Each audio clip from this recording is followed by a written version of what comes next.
Emily Thornberry, welcome to the program. Thank you. Now, you're a front bencher from the UK. What's your particular area of responsibility? So I'm the Shadow Foreign Secretary. So I'm hoping that the next general election will go our way and I'll be the next Foreign Secretary. So I'll be in charge of Britain's relations with the rest of the world. That's a pretty big job because Britain has, you've got such a history of relations around the world and some of them are fraught.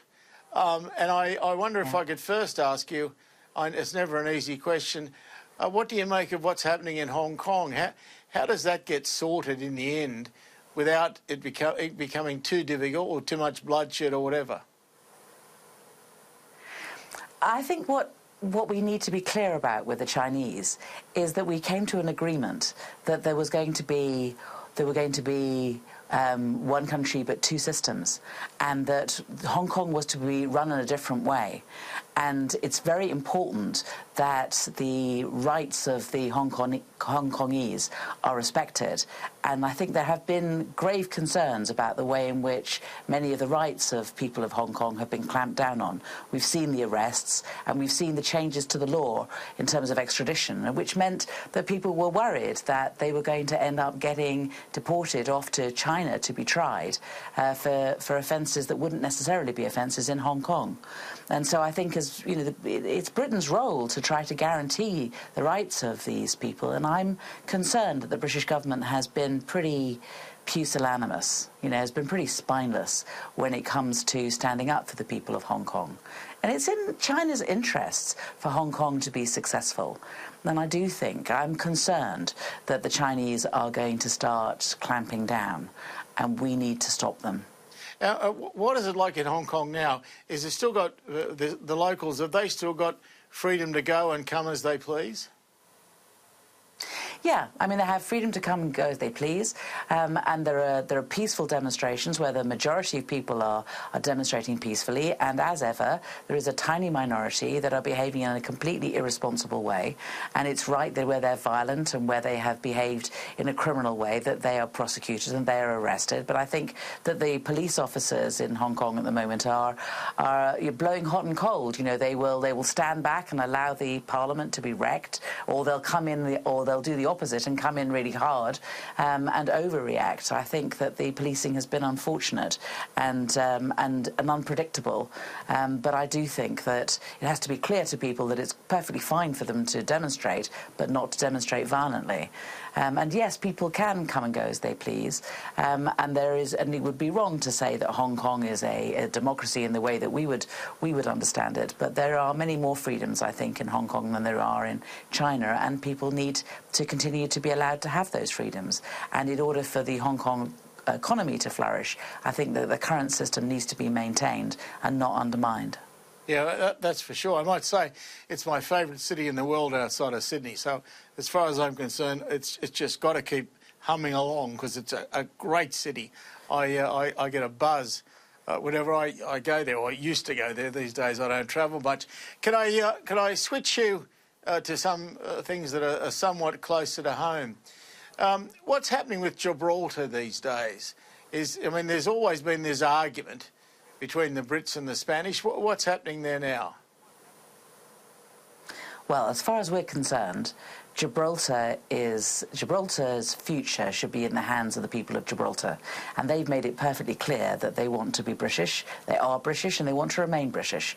We want to make sure that there is that the border between Gibraltar and Spain is an open one. Many people in the south of Spain, in fact, work in Gibraltar, and the success of the Gibraltar economy is something which is of great benefit to the south of Spain. So our concern, obviously, is that the plight of Gibraltar may be undermined by the Brexit negotiations, because at the moment there is, I think, a kind of equilibrium at the moment with Gibraltar. But if we leave the European Union without a deal, exactly what will happen to that little bit of Britain at the bottom of Spain? And if the borders are closed in the way that they may be with a no deal, I fear very much for the future of Gibraltar. Not just Gibraltar.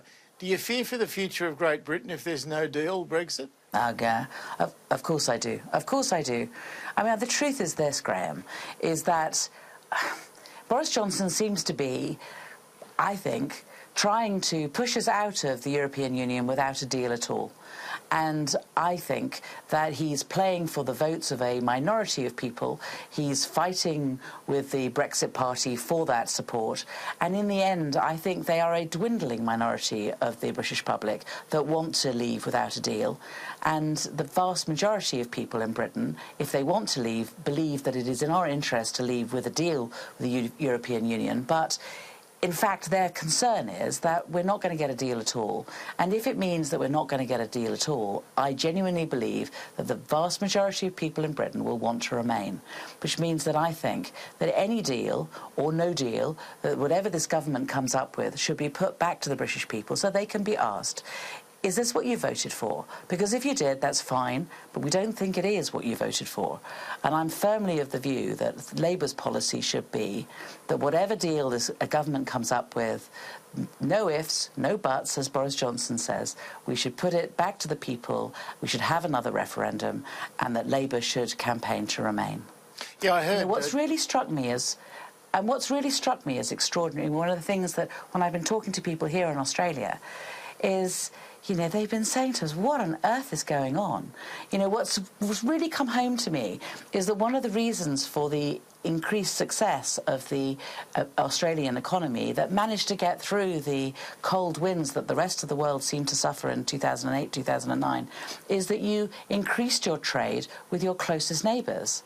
And yet in Britain, what we're doing is we're going to be walking away from our closest neighbours and from our biggest trading allies and be trying to set up trade deals across the rest of the world. And I'm sure that we'll be able to come up with trade deals with a country such as yours, but it will never make up for the loss of trade that we'll be suffering as a result of leaving the European Union. And people that I've spoken here in Australia appreciate that.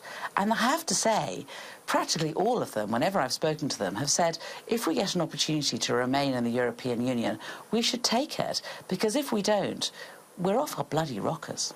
Yeah, I agree with you, but it seems to me he's got a bent on this, and that he really wants you to come out, and he's looking for an excuse to make sure he can. And Farage, of course, is no help. Mind you, I find Farage and his lot very strange. How are they rating these days? Are they still up there? Because at one point he was the most popular politician in Britain, wasn't he? Yeah, I mean, I think the thing about politics is that if you can boil down your message into just a few words, then that can be seen as very attractive to many people. But the issue of our continuing relationship with Europe is something that you can't just put into a sentence. And Farage and Boris Johnson come up with simplistic solutions that really are not solutions. They seem superficially attractive, but, you know, in the end, we will always be part of Europe. You know, we are on the shelf. We are just, 20 miles away from Europe. They will be our closest trading allies. We cannot make up for the loss of trade with Europe by trading with America or Australia or Indonesia, for heaven's sake. It's the other side of the world. We need to be trading with our closest geographic neighbours and people that we have been trading with since forever. And so Boris Johnson is now essentially saying to people, oh, I'm trying to leave, we promised that we were going to leave. If we were going to leave by the 31st of October, come what may, do or die. He said, do or die? I mean, who's going to die? Is it going to be Britain that's going to die? Anyway, he says, do or die, he's going to leave by the 31st of October, and if that means we leave with no deal, then that's what he's going to do. And we say no. We say you can't do that. It's contrary to the interests of our country. You have no mandate to do it. Yes, of course, by a tiny majority, the British people 3 years ago voted to leave the European Union. But they didn't give instructions as to exactly how, and they certainly, I don't think, ever voted to have the National Health Service undermined, for there to be food shortages, for there to be shortage of workers, for Brits not to be able to travel across Europe. This is madness. We cannot agree to this. And frankly, the vast majority of people in Britain do not agree with this. And if he's so sure that that's what people want, then he should have the guts to go back to the people and say to them, do you want to leave with no deal? And that's what I think he should do, because increasing majority of people don't want that. No, it's pretty obvious he won't do it. He just he's not going to go back to anyone. He's got his permission, if you like, and he's going to stick to it. But when it comes to the people of Britain, is there some big move on this? I mean, is everyone talking about it? Is this now the thing that's dominating British thought?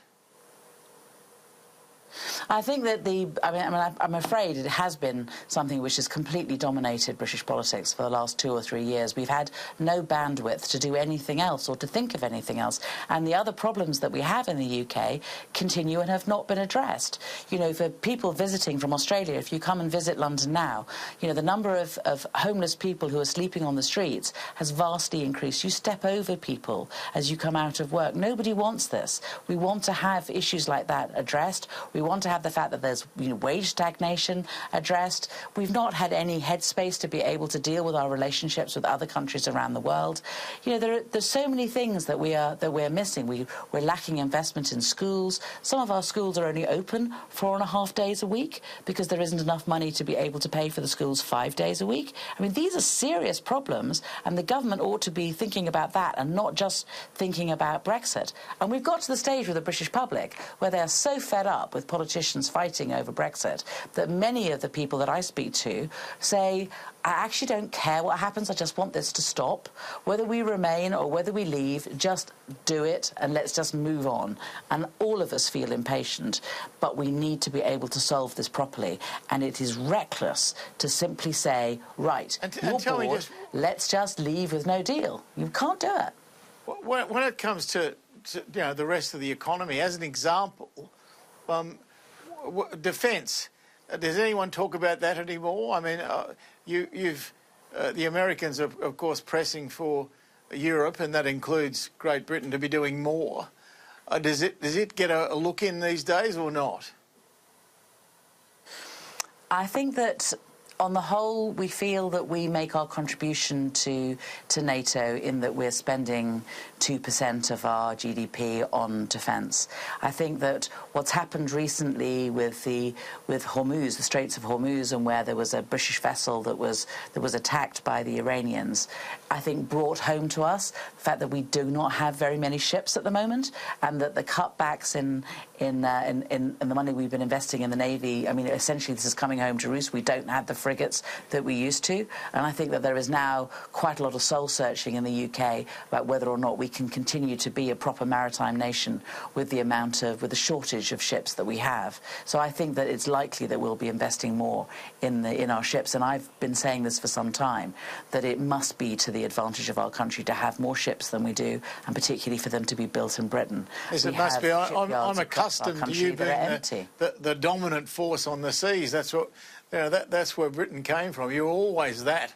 And to now see the decline is a bit sad. Listen, I'm sorry, but I'll have to leave it. They're winding me up, and they've been doing so for the last 5 minutes. But I kept going because you're too interesting. but I'll have to leave it there. And it's been a pleasure to meet you. I hope things go really well for you. They talk about you as a future leader. Britain could do a lot worse. Well, it's very nice to talk to you, Graham. Thank you very much.